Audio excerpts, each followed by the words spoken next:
শুরু করিতেছি মহান আল্লাহর নামে, যিনি পরম করুণাময় এবং অত্যন্ত দয়ালু। অনেকদিন পর ভিডিওতে আসলাম। আমি আসলে প্রথমেই আপনাদেরকে জানাইতে চাই, অনেকেই বিভিন্নভাবে নিউজ করেছেন যে আমি দেশের বাইরে চলে গেছি, কেউ বলছেন লন্ডন হয়ে আমেরিকা গেছি, বিভিন্ন নিউজ করেছেন। আসলে কোনোটাই সঠিক না। আমি বাংলাদেশেই আছি, ঢাকা শহরে আছি। 5ই আগস্টের পরে আমি কোথাও যাইনি। শুধুমাত্র সিকিউরিটির কারণে আমি একটু গোপনে ছিলাম। এটাই হচ্ছে গিয়ে আমার বাস্তবতা। আমি আপনাদেরকে একটা কথা বলতে চাই যে দেখেন, যখন 5ই আগস্টের পরে অনেকে আমারে বলছেন যে তুমি অনেকেই ইন্ডিয়া দিয়ে চলে যাওয়ার কথা বলছেন, আমেরিকা চলে যাওয়ার কথা বলছেন, কিন্তু আমার কাছে আমার মনে কখনোই সায় দেয়নি।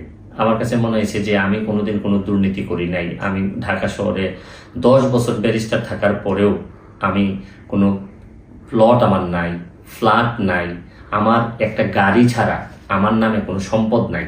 তারপরেও আমি কোনো অপরাধ করি নাই। কেন আমি আমার দেশ ছেড়ে যাব? কারণ আমার দেশে তো, এই দেশেই তো আমার লাশ আসবে, এখানেই আমার কবর হবে, এটাই আমার বিশ্বাস। সুতরাং এই দেশ ছাড়ার জন্য আমি কোনোদিন, আমার ইচ্ছা হয় নাই। আমার কাছে মনে হয়েছে যে যদি আমার নামে কোনো মামলা হয়ে থাকে, তা আমি এটা বিচারের মাধ্যমে, যেহেতু আমি আইনজীবী, আমি মোকাবেলা করব, এই সৎ সাহস আমার আছে। আর আমার একটা বিশ্বাস, যেহেতু আমি আইনজীবী, আইনের প্রতিও আমার বিশ্বাস আছে। তাই আমার অনেক সুযোগ থাকা সত্ত্বেও আমি অনেক সম্পদ করতে পারতাম। আমার হালাল ইনকাম দিয়ে আমি অনেক সম্পদ করতে পারতাম, কিন্তু পুরা টাকাটা আমি আমার চুনারঘাট, মাধবপুর এবং বিভিন্ন জায়গায়, ইভেন বন্যার সময়, দেশের বিভিন্ন বন্যার ক্রাইসিসে আমি চেষ্টা করছি মানুষের কল্যাণে দাঁড়ানোর। ইভেন সংস্কারের যে কার্যক্রম, এই কার্যক্রমেও আমি এমন সব লোকের বিরুদ্ধে মামলা করছিলাম যাদের বিরুদ্ধে এখন মামলা চলতেছে, কাজ হচ্ছে। এগুলা প্রথমে আমিই শুরু করছিলাম। তারপর আমি মনে করি যে দেশের কল্যাণে এটা কাজ করে যেতে হবে, এখানে ক্রেডিট নেওয়ার কিছু নাই। যদি দেশকে ভালোবাসেন, দেশের সংস্কারে কাজ করতে হবে, এটাই স্বাভাবিক। আমিও মনে করি যে যদি সংস্কারের জন্য আবারও কাজ করার সুযোগ পাই, আমি কাজ করব। আর সুযোগ না পাইলেও আমার কোনো অসুবিধা নেই। আমি একজন আইনজীবী হিসাবে, সুপ্রিম কোর্টের আইনজীবী হিসাবে আমি আমার প্র্যাকটিসটা চালাই যেতে চাই। কারণ আইন অঙ্গনের যেহেতু যাত্রা শুরু, আইন অঙ্গনের মধ্য দিয়ে শেষ করতে চাই। আজকের মতো বিদায় নিচ্ছি। ভালো থাকবেন, সুস্থ থাকবেন। আমার এই সম্পদের আমি মনে করি যে কোনো সংস্থা দেখতে পারে তদন্ত করে যে একটা গাড়ি ছাড়া আমার নামে কোনো কিছু আছে কিনা। আমি কোনো সম্পদ করি নাই নিজের ইনকাম দিয়ে, কোনো সম্পদ করি নাই। এতদিন ব্যারিস্টার থাকার পরেও, প্র্যাকটিস করার পরেও, ভালো প্র্যাকটিস করার পরেও যা সম্পদ ছিল সবই মানুষের কল্যাণে দিয়ে দিছি। আমার কাছে মনে হয়েছে যে মানুষের কল্যাণ করাই সবচেয়ে বড় ইবাদত। দেশের এই পরিস্থিতিতে আমাকে আসতেই হলো আবার ভিডিওতে। আমি সোশ্যাল মিডিয়ার মাধ্যমে যেভাবে দেখলাম কুমিল্লা, বিভিন্ন দেশের বিভিন্ন জায়গায় যেভাবে আক্রমণ করছে, আমি যেহেতু কাজ করছি, আমার কাছে মনে হয়েছে যে এই সময় আমার একটা অধিকার আছে যে আপনাদের সবাইকে একটা আহ্বান করার, যে যে যে এলাকায় কৃতি সন্তান আছেন তারা নিজেরা একটু ঝাঁপিয়ে পড়েন মানুষের। কারণ দূর থেকে, কিন্তু আপনি যদি কাছে যান, প্রতিটা পরিবার যে কি পরিমাণ কষ্ট হয়, কাছে গেলে বুঝতে পারবেন যে মানুষের কষ্ট। আমরা তো কিন্তু ভিতরে গেলে বোঝা যায় মানুষের খাবারের অভাব হয়, মানুষের পয় নিষ্কাশন ব্যবস্থার অভাব হয়, মানুষের স্যালাইন লাগে। সামান্য একটা স্যালাইন নিয়ে যেতে পারলেও অনেক বড় উপকার হয়। আমি বিশেষ করে প্রধান উপদেষ্টা মহোদয় ডক্টর মোহাম্মদ ইউনূস সাহেবকে অনুরোধ করব যে সারা দেশে, ওনার তো তৃণমূলে কাজ করার অভিজ্ঞতা আছে, উনি যদি একটু ব্যবস্থা নেন, মানুষ অনেক বেশি শান্তি পাবে। কারণ আমি আরেকটা জিনিস, আমি যারা আমার এলাকায়, নিজের হবিগঞ্জের যারা যারা আছেন, যারা আমাকে, আমার আত্মীয় স্বজন, যারা ফলোয়ার আছেন, তাদেরকে বলবো যে আপনারা যেভাবে পারেন আমাদের এলাকার, অন্তত এলাকার মানুষগুলারে সেভ করার চেষ্টা করেন। আমার পক্ষ থেকে আমি যেভাবে পারি কিছু না কিছু সহযোগিতা করার চেষ্টা করব। কারণ সবাই একসাথে দাঁড়াইলেই দেশের যে কোনো দুর্যোগে আমরা মানুষের কল্যাণ কিছু করতে পারবো। আমরা বহু মানুষ আছি, হয়তো মানুষ একটু বিপদে পড়লেই কাজে আসতে পারি, হয়তো আমরা চেয়ে ঘুরে বেড়া না, আমরা হয়তো অনেক বেশি প্রতিবাদকারী না, বা সব জায়গায় দাঁড়ায় যেতে পারি না, অনেক লিমিটেশন নিয়েই মানুষ হিসাবে বেঁচে থাকি। তারপর চেষ্টা করেন যে সবাই মিলে অন্তত সব কিছুর ঊর্ধ্বে উঠে তাদের পাশে দাঁড়াবেন। এইটুকু আমার আপনাদের কাছে আহ্বান, আপনাদের কাছে চাওয়া। তারপর আমি একটা জিনিস বলি যে খুব খারাপ, এখনো আমাদের এলাকায় নদী ভাঙ্গন দেখা দেয়নি, নদীর চারদিকে পানি পড়তেছে। যদি ভাঙ্গন দেখা দেয়, খুবই খারাপ অবস্থা হয়, তাহলে আমার একটা, আপনারা নিশ্চিত থাকতে পারেন আমি যেভাবেই হোক সশরীরে আপনাদের মাঝে হাজির হব। আমি চেষ্টা করবো আমার সর্বস্ব দিয়ে যাদের জন্য আমি শপথ নিয়েছিলাম তাদের পাশে দাঁড়ানো। আপনারা যারা আমার ফ্রেন্ড ফলোয়ার আছেন, বিভিন্ন সময় বিভিন্নভাবে আমার উপর কষ্ট পেয়েছেন তাদের উদ্দেশ্যে একজন সাবেক এমপি হিসাবে আমি দুটি কথা বলতে চাই। আমি আপনাদের এই সংস্কার, কোটা সংস্কার যে আন্দোলন, এই আন্দোলনে বা বৈষম্য বিরোধী ছাত্র আন্দোলন, এই আন্দোলনে কোটা সংস্কারের জন্য আমি সবসময় আপনাদের সাথে ছিলাম এবং এটাতে যারা আহত নিহত হয়েছেন তাদের পক্ষেও, এই বিচারের পক্ষেও আমি ছিলাম। কিন্তু আমার ব্যর্থতা হচ্ছে কি আমি আপনাদেরকে বুঝাইতে পারি নাই, এটার জন্য আমি সম্পূর্ণ ব্যর্থ হয়েছি এবং আমি এই ব্যর্থ হওয়ার জন্য আমার যারা ফলোয়ার আছেন, যারা আমাকে নিয়ে প্রত্যাশা করেছেন, সবার কাছে আমি দুঃখ প্রকাশ করতেছি। আমি আপনাদেরকে আরেকটি কথা বলতে চাই, এখন যে কাঠামোগত সংস্কার আপনারা চাচ্ছেন, দেখেন এই সংস্কারের জন্য আমি বহু বছর আগে থেকেই কাজ করে যাচ্ছি। আপনারা দেখেন এই দুর্নীতির বিরুদ্ধে যুদ্ধ গত 15 বছরে আপনারা যে 2-3 জন মানুষ দুর্নীতির বিরুদ্ধে সোচ্চার ছিলেন, এর মধ্যে হয়তো আমাকে একজন আপনারা পাবেন। আপনারা জানেন যে আমি এস আলমের বিরুদ্ধে নিজে বাদী হয়ে মামলা করছি টাকা পাচারের জন্য। আপনারা জানেন যে আওয়ামী লীগের বর্তমান কমিটির যিনি প্রচার সম্পাদক আব্দুস সুবহান গোলাপ, তার আমেরিকাতে 9 বাড়ি থাকা নিয়ে আমি নিজে বাদী হয়ে মামলা করছি। আমি পুলিশের সাবেক আইজিপি বেনজিরের বিরুদ্ধে নিজে বাদী হয়ে দুদকে মামলা করছি। মহান সংসদে আমি তার বিরুদ্ধে বক্তব্য দিছি। মতিউর যে কর কমিশনার মতিউরের বিরুদ্ধে আমি মামলা করছি। আমি সালাম মুর্শিদির বাড়ির নিয়ে মামলা করছি। আমি সালাউদ্দিন, কাজী সালাউদ্দিন যে ফুটবলের দুর্নীতি নিয়ে আমি কথা বলছি। ওসি মুয়াজ্জেমের বিরুদ্ধে আমি নিজে মামলা করছি, করে তার 8 বছরের সাজা হয়েছে ডিজিটাল নিরাপত্তা আইনে। আমি, আপনারা জানেন যে জীবনে যত ঝুঁকি ছিল, আপনারা জানেন যে এই কোটা আন্দোলন শুরু হওয়ার 2 সপ্তাহ আগে আমি প্রেস কনফারেন্স করে বলতে বাধ্য হয়েছি, আমি জিডি করছি যে আমার জীবনের উপর হুমকি আছে এইসব দুর্নীতির বিরুদ্ধে প্রতিবাদ করতে গিয়ে। সুতরাং আমি এই যুদ্ধে সবসময় চেষ্টা করছি। এখন আপনারা যারা যে যুদ্ধ শুরু করছেন, ছাত্র জনতার নেতৃত্বে যে যুদ্ধ, এই যুদ্ধে আমি মনে করি যে দুর্নীতির বিরুদ্ধে যুদ্ধ, এই যুদ্ধে আমি আপনাদের সবসময় আমি আপনাদেরকে দোয়া করি যে আমি যতদিন আসি চেষ্টা করে যাব দুর্নীতির বিরুদ্ধে এই যে যুদ্ধ, এই যুদ্ধে সবসময় শরীর থাকার আমার জায়গা থেকে আমি চেষ্টা করব। কথা ছিল এইবার এই পরিস্থিতিতে প্রমাণিত হয়েছে যে অধিকার 18 সালে মাননীয় প্রধানমন্ত্রী ছেড়ে দিয়েছিলেন, যেটা গেজেট করে বাতিল করা হয়েছিল, আপনারা এই অধিকার কেউ ফিরাই আনতে গিয়া আজকে এত বড় একটা দুর্ঘটনার পতিত হইল। সবই ঠিকঠাক মতো হইল। আপনারা এই মঙ্গলবার এই জায়গায় দাঁড়াইয়া বলছিলাম যে প্রধান বিচারপতির রায় পর্যন্ত একটু ওয়েট করেন। অনেকেই ওয়েট করেন নাই, অনেক আবেগ ছিল, যার কারণে আজকের এই ধ্বংসলীলা। আমি আরো জিনিস বলতে চাই, এই মঙ্গলবারের পরে বৃহস্পতিবারেও প্রশাসন চাইলে, প্রধান বিচারপতি বা আমাদের সুপ্রিম কোর্ট চাইলে বৃহস্পতিবারও একটা সমাধান দিতে পারতেন বলে আমি মনে করি।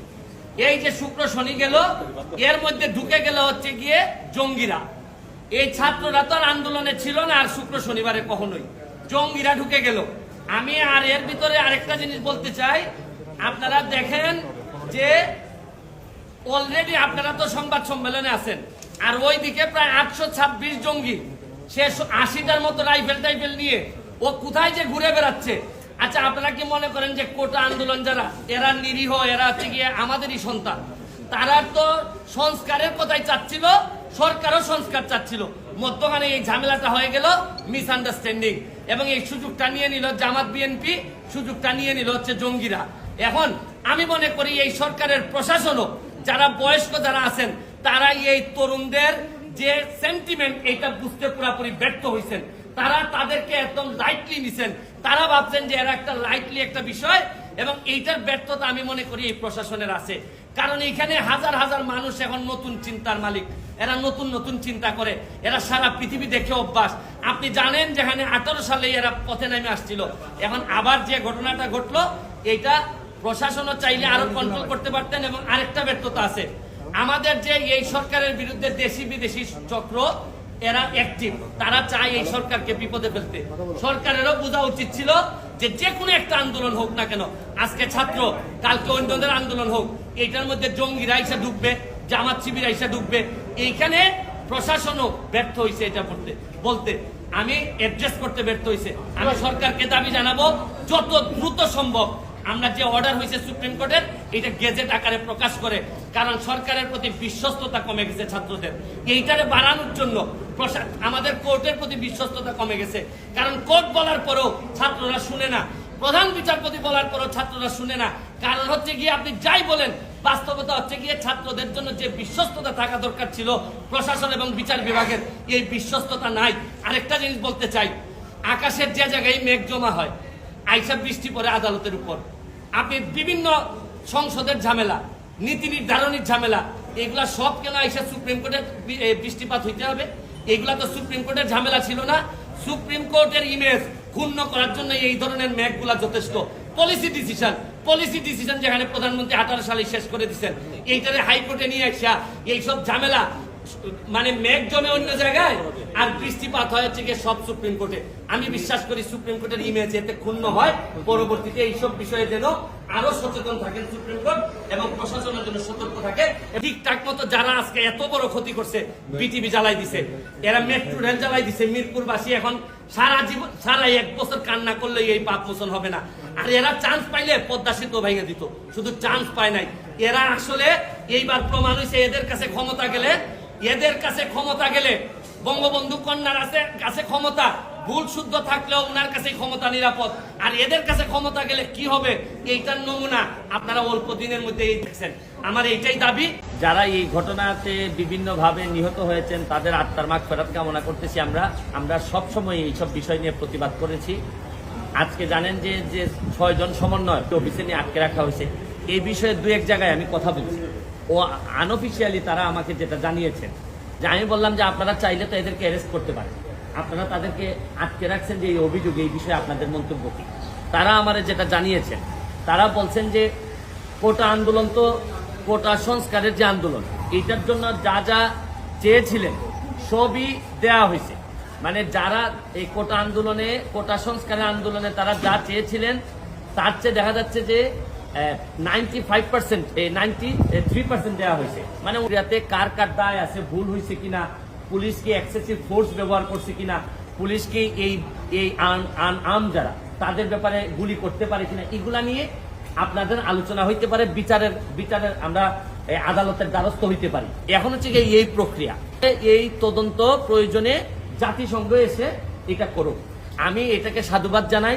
এবং আমি আরেকটা কথা বলতে চাই, আপনাদের বিচারের প্রক্রিয়াতে না গিয়ে আপনারা যদি আন্দোলন সংগ্রাম এবং ভাঙচুরে যদি আবার জনসাধারণের শৃঙ্খলা নষ্ট হয় এরকম কাজে যদি জড়িত থাকেন, তাইলে তো রাষ্ট্রের এবং সরকারের এটা রক্ষা করতে গিয়ে আবার শক্ত অবস্থানে যেতে হবে। এর মানে কি দাঁড়াচ্ছে? আমি স্পষ্ট বলছি যে কোটা সংস্কার আন্দোলনে আমরা একমত, যারা নিহত হয়েছে আহত হয়েছে তাদের ব্যাপারে আইনি ব্যবস্থা নিতে আমরা একমত, আমরা সাহায্য করতে চাই। কিন্তু এই আন্দোলনটাকে যদি আপনারা মনে করেন এই আন্দোলনে তো আমরা সব একমত না, এটা আমি বারবারই বলছি যে আমি ব্যারিস্টার সুমন, আমি আমার পতন চাইতে পারি না কারণ ছাড়া বা আমার বিরুদ্ধে অভিযোগ ছাড়া। এখন সরকার পতন মানে তো আমারও পতন আমি চাই। এখন প্রশ্ন হচ্ছে কি, কোটা আন্দোলনের জন্য আসছিলেন, আপনারা সফল হয়েছেন এবং এটা মানতে বাধ্য হয়েছে সবাই, এটা আদালতের মাধ্যমে আসছে। এখন আপনারা বিচার চাইতে পারেন যে কোন কোন জায়গায় অন্যায় হয়েছে। এবং আমি আপনাদের মাধ্যমে আরেকটা কথা বলতে চাই, আপনারা জানেন যে ডিবির যিনি হারুন সাহেব ছিলেন, এই যে হাইকোর্ট তাকে নিয়ে একটা কথা বলছে যে তামাশা, আপনি জাতির সাথে এটা তামাশা। এরপরে কিন্তু সরকারের একটি, আমার কাছে মনে হচ্ছে যেটি ভালো দিক, যে পরের দিনই কিন্তু তাকে এখান থেকে সরাই দেওয়া হয়েছে। আমরা তো এই জীবনগুলা ফিরাই আনতে পারবো না, যে জীবনগুলা মারা গেছে, অন্তত তাদের আত্মার শান্তির জন্য আমরা যে সব জায়গায় এই ব্যর্থতা আছে, এই মানুষগুলার যদি আমরা সরাই দেই, তাহলে আমি মনে করি দল, দেশ, ছাত্ররা যারা আন্দোলন করতেছে তাদের জন্য, তাদের পরিবারের জন্য একটা শান্তির বিষয় হবে বলে আমি মনে করি। আইনজীবী না, আপনি একাধারে আইনজীবী, আপনি সেলিব্রিটি একজন সামাজিক মাধ্যমে, আবার আপনি একজন সংসদ সদস্য, আইন প্রণেতা। এই পুরো প্রক্রিয়ার ভিতরে মোটা দাগে যদি দু চারটা ব্যর্থতার কথা আপনাকে বলতে বলি, যে কোন কোন জায়গা আপনার মনে হয়েছে যে এই জায়গাগুলোতে হাত দেওয়া হচ্ছে, যেহেতু আপনি সরানোর কথা আন্দোলন যেটা ছিল, এইটাতে আমার ব্যক্তিগত অপিনিয়ন যে আওয়ামী লীগ এবং সরকারি প্রায় 90% লোক এই যে আন্দোলনটা ছিল সংস্কারের, এটার সাথে একমত ছিল। কিন্তু শুক্র শনিবারে আমরা ব্রেক মেরে দিচ্ছি। আমরা যারা আওয়ামী লীগের বা বঙ্গবন্ধুর আদর্শকে ধারণ করি বা মুক্তিযুদ্ধের চেতনা, আমরা ব্রেক মারছি হচ্ছে গিয়ে শুক্রবারে।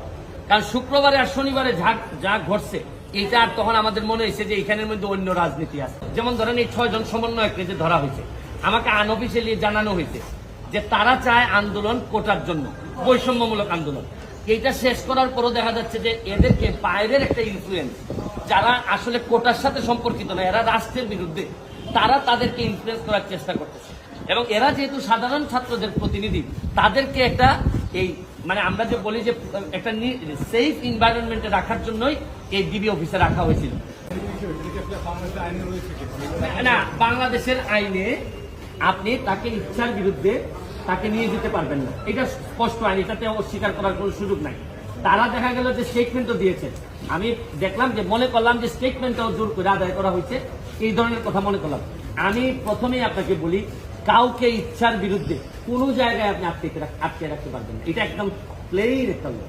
কিন্তু এক্সেপশন আছে, কখন আপনি যেমন আমাকে যখন লাইফ থ্রেট দেওয়া হয়েছিল, আমি যখন এই দুই সপ্তাহ আগে আপনারা জানেন, এই সময় আমার বলা হয়েছে যে আপনি বাসা থেকে বের হবেন না। এই যে বের হবেন না, এটা কিন্তু আমাকে থ্রেট না, তারা কিন্তু আমাকে আটক করে রাখেন, আমার সিকিউরিটির জন্য বলছে যে আপনাকে এখন আর বের হইতে দেওয়া হবে না, আপনি আসবেন না। তো আমি যেটা বলতে চাচ্ছি যে এদের যদি দেখতে হবে যে এরা ক্ষতিগ্রস্ত হয়েছে কিনা, এদেরকে ওইটার ভিতরে নিয়ে মারামারি করা হয়েছে কিনা, বা তাদেরকে যে বক্তব্য দেওয়া হয়েছে এই বক্তব্যের সাথে আপনি একমত কিনা।